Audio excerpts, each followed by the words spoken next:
We had a lot of people admitted, particularly end of February, early March, until the end of March, related to the COVID-19 infection. Most of them were suffering from respiratory failures, but sometimes some people also had quite a severe neurological manifestations. I must say that the proportion of people with neurological manifestations was not very large, and we had a few cases of stroke, one case of polyneuropathy, and a couple of cases of a generalized seizure. And I think most of them actually recovered from the neurological manifestations.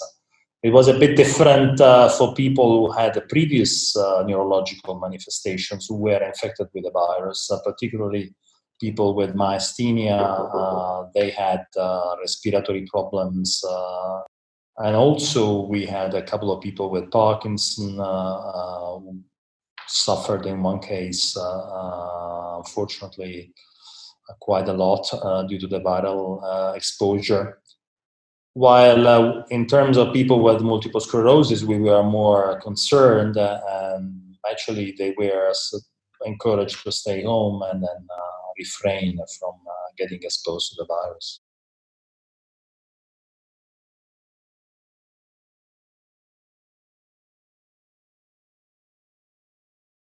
We don't have a direct evidence that this virus really can enter directly neurons in the brain.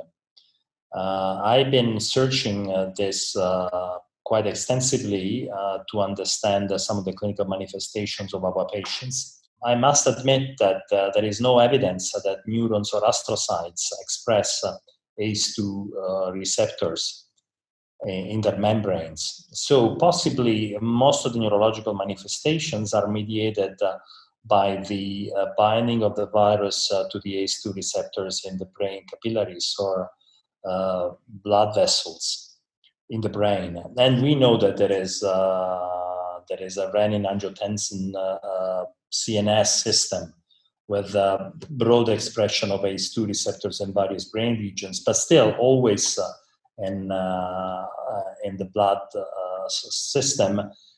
Of course, if you have inflammation occurring there, that will change the permeability of your blood-brain barrier, and you might get inflammatory signs also in the brain, similar to what you would see maybe in a vasculitis, rather than primarily in an encephalitis. So unlike other viruses, it seems that this COVID-19 doesn't have a real neurotropism, but it rather can trigger inflammatory changes and responses that could induce secondary neurodegeneration.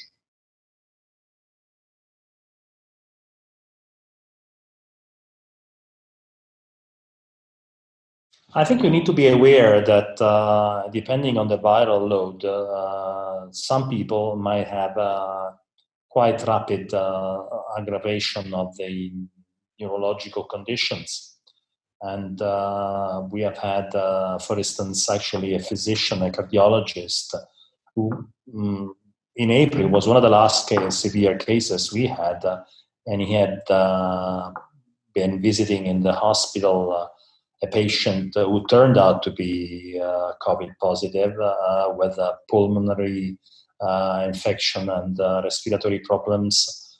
And even if he was wearing a mask, within a few days, this cardiologist developed severe neurological manifestations and had to be intubated at a generalized seizure. So I think you need to be aware that in some cases, not frequently, possibly maybe less than 5% of cases, the infection can spread so rapidly that people from a relatively normal condition may develop severe medical disturbances.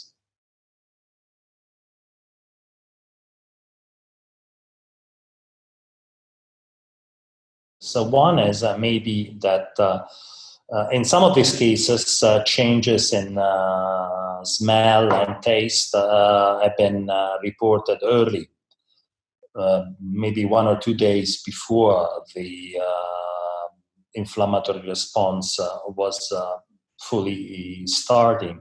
So that could be a sort of biomarker. In our experience, we have seen that about up to 60-70% of people have at least transient hyposmia or ageusia, so which could be potentially a biomarker, even if they don't suffer from direct inflammatory symptoms in the respiratory system.